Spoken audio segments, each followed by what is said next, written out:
Welcome to why you feel lost when you're closest to finding yourself. You're standing at a crossroads, and every direction looks wrong. You feel more lost now than you ever have before. The strange thing is, you've been doing the work. You've been meditating, journaling, going to therapy, reading the books, facing your shadows. You've been trying so hard to find yourself, to become whole, to finally understand who you are. And yet here you are, feeling more confused than when you started. Your friends seem to have their lives figured out. They know what they want, where they're going, but you can't even recognize yourself anymore. The goals that used to drive you feel hollow.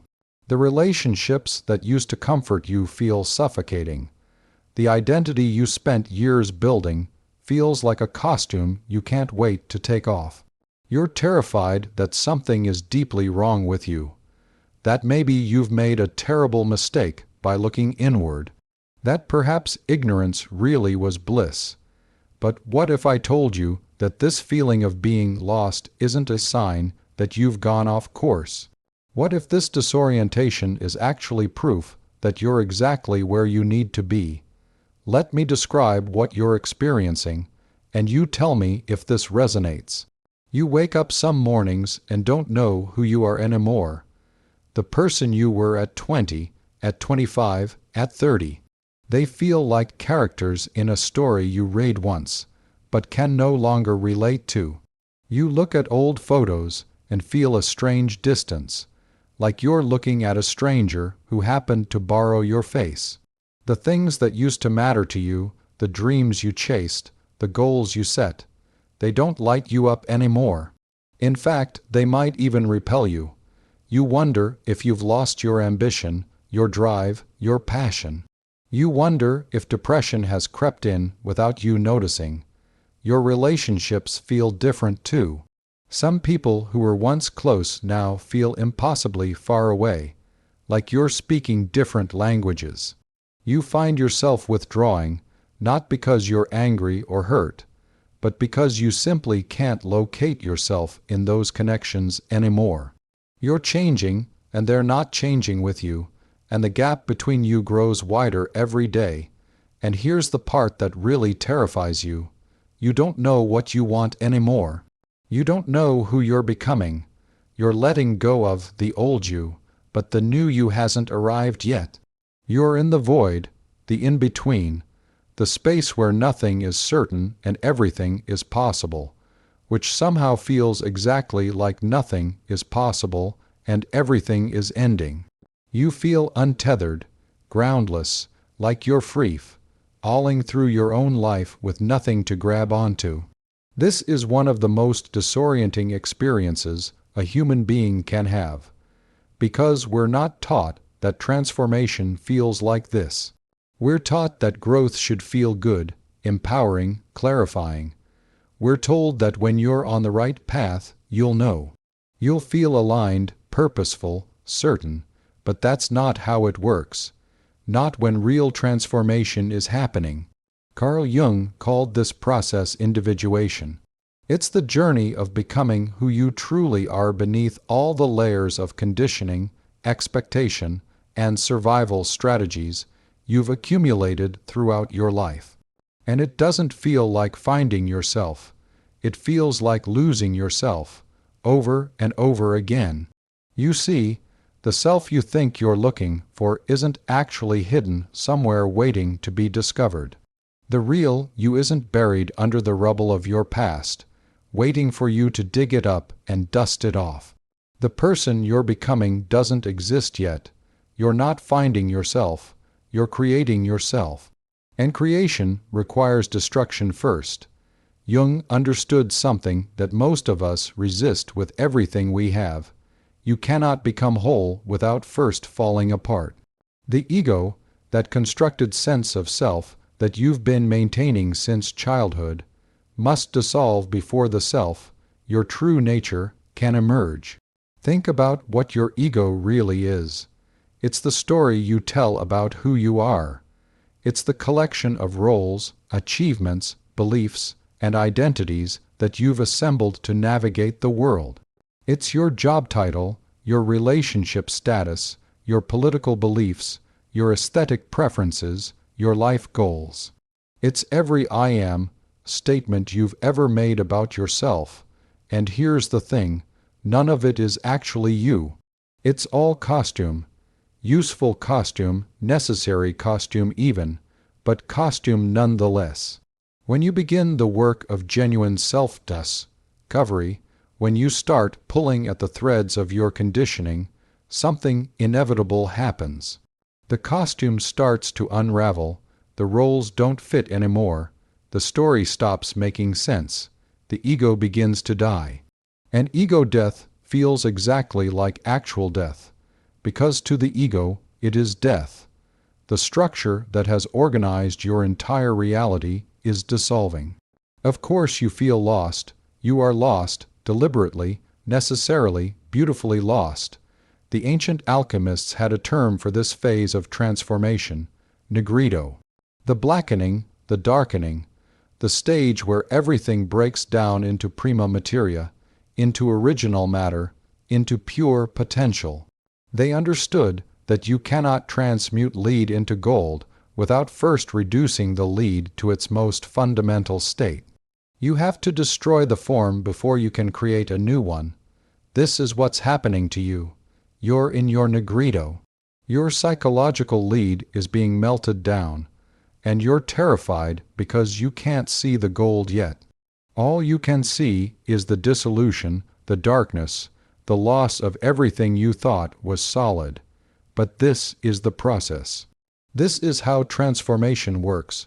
You're not doing it wrong. You're doing it exactly right. Here's what no one tells you about finding yourself. The closer you get to your authentic self, the less you recognize yourself. Because the authentic you isn't the familiar you. The real you is the one beneath the persona, beneath the mask you've been wearing to survive, to belong, to be loved. And that person, you've never fully met them before. Think about it. From the moment you were born, you've been learning how to be acceptable. You figured out which parts of yourself were welcomed and which parts were rejected. You learned to amplify certain traits and suppress others. You developed strategies to get your needs met, to avoid pain, to secure attachment. You built an entire personality around what worked. That personality got you here. It kept you safe. It helped you survive, but it isn't you. It's who you had to become to make it through. And now that you're doing the work of individuation, now that you're peeling back those layers, you're meeting aspects of yourself that have been in exile for decades.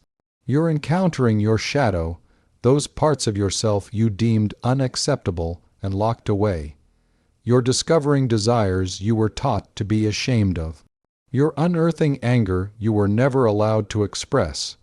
You're finding softness in places you thought you had to be hard, and strength in places you thought you had to be soft. These parts of you feel foreign because they've been exiled for so long, but they're not foreign, they're you. The you that you abandoned so you could become who others needed you to be. And as these exiled parts return, as your shadow integrates, as your authentic self begins to emerge, you experience a profound disorientation. Because you're literally becoming someone you don't recognize, someone more complete, more whole, more real than the constructed self you've been operating from. This is why you feel most lost when you're closest to finding yourself. You're in the liminal space between who you were and who you're becoming. You've let go of the false self, but haven't fully embodied the true self. You're in the void, the sacred void. The void where all genuine transformation happens. Jung wrote that the privilege of a lifetime is to become who you truly are. But he also knew that this privilege comes at a cost. The cost is everything you thought you were. The cost is certainty, familiarity, the comfort of the known. The cost is the death of the ego and all its carefully constructed defenses. And you're paying that cost right now. You're in the fire, you're being refined, the impurities are being burned away, and what remains will be pure gold. But you can't see that yet. All you can feel is the heat.